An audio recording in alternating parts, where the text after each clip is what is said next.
స్థానిక సంస్థల కోటాలో ఉమ్మడి విశాఖ జిల్లాలో ఎమ్మెల్సీ ఎన్నికలు వచ్చాయి. సో ఉన్నటువంటి ఒక్క ఎమ్మెల్సీ స్థానానికి వైఎస్ఆర్ కాంగ్రెస్ పార్టీ ఎవరిని నిలబెట్టబోతుంది అనేటువంటి ప్రశ్నలకు తెరదించుతూ నిన్న మొన్నటి వరకు రకరకాల పేర్లు వినిపించాయి. గుడివాడ అమర్నాథ్ని ఎమ్మెల్సీగా తీసుకోబోతున్నారనేటువంటి వాదనలు వినిపించాయి.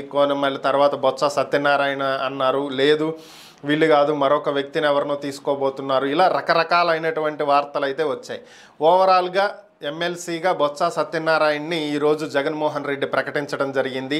ఉమ్మడి విశాఖ జిల్లాకు సంబంధించినటువంటి స్థానిక నేతలతో చర్చించిన తరువాత వారందరి ఏకాభిప్రాయంతో బొత్స సత్యనారాయణని ఈ ఎమ్మెల్సీ స్థానానికి పోటీకి వైఎస్ఆర్ కాంగ్రెస్ పార్టీ తరపున నిలబెడుతున్నట్లుగా అధినేత జగన్మోహన్ రెడ్డి తెలియజేయడం జరిగింది. అయితే ఉమ్మడి విశాఖ జిల్లా అంటే ఇటు విశాఖపట్నం, అనకాపల్లి, అలానే అల్లూరి సీతారామరాజు జిల్లా ఇవన్నీ వస్తాయి. ఇప్పుడు జిల్లాలు విడిపోయినాయి కాబట్టి ఇవి. దీంట్లో మున్సిపల్ కార్పొరేషన్కి సంబంధించినటువంటి కార్పొరేటర్లు, అలానే ఎంపీపీలు, జెడ్పీలు వీళ్ళందరూ కూడా ఓటు హక్కు వినియోగించుకునేటువంటి అవకాశం ఉంటుంది. ఎందుకంటే స్థానిక సంస్థల కోటాలో వచ్చినటువంటి ఎమ్మెల్సీ కాబట్టి. సో దీంట్లో కనుక ఒకవేళ బొత్స సత్యనారాయణ కనుక విజయం సాధిస్తే ఆయన ఎమ్మెల్సీగా శాసన మండలికి వెళ్తారు వైసీపీ తరపున.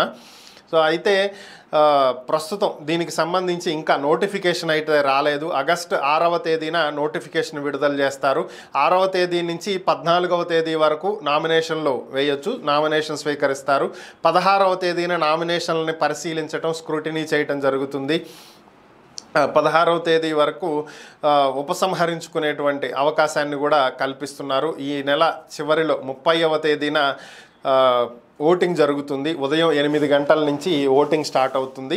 ఇక వచ్చే నెల అంటే సెప్టెంబర్ 6వ తేదీ కానీ లేదంటే 3వ తేదీ కానీ ఎన్నికలకు ఈ ఎమ్మెల్సీ ఎన్నికకు సంబంధించినటువంటి ఓట్ల లెక్కింపు, ఎవరు గెలిచారనేటువంటి రిజల్ట్ని ప్రకటించేటువంటి అవకాశాలు ఉన్నట్లుగా తెలుస్తుంది.